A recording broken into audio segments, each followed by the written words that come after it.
I'm John Lee. As war rages on, French Americans here in the U.S. are under fire, even in the city that some call the Paris of the South, Asheville. The U.S. military overseas, there is no question the enemy is Saddam Hussein. But for some Americans at home, negative attention is split between that hated dictator and people who came here by way of a certain European country.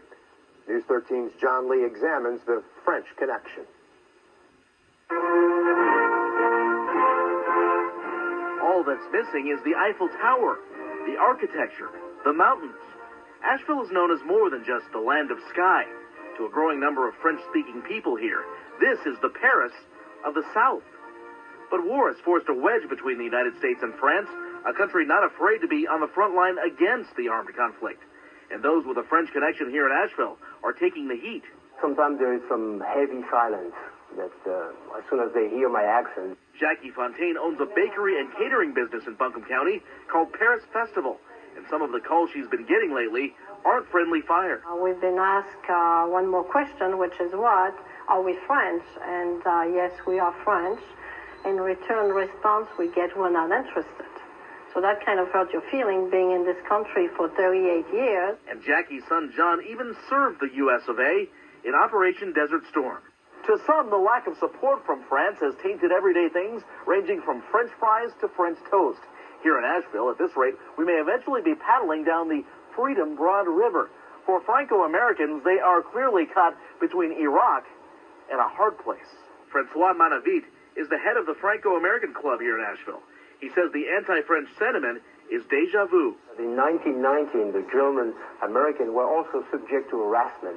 And it's funny to realize that hamburger and sauerkraut were renamed Liberty Sandwich and Liberty Cabbage. UNC Asheville economics professor Bruce Larson says that country's position isn't completely understood here in the U.S., which leads to backlash. Am I surprised about it?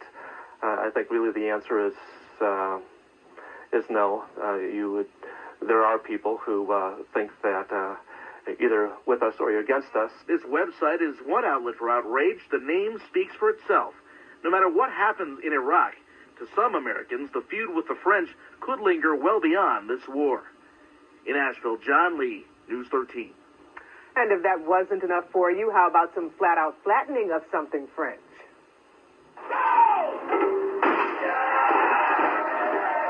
A New Hampshire radio station takes the literal approach to bashing France.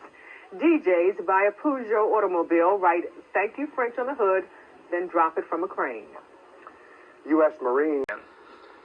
Well, he was a dreamer with an absolutely half-baked idea. Now a Fairview man is the toast of the town. News 13's John Lee explains why this boorish baker is laughing all the way to the baguette.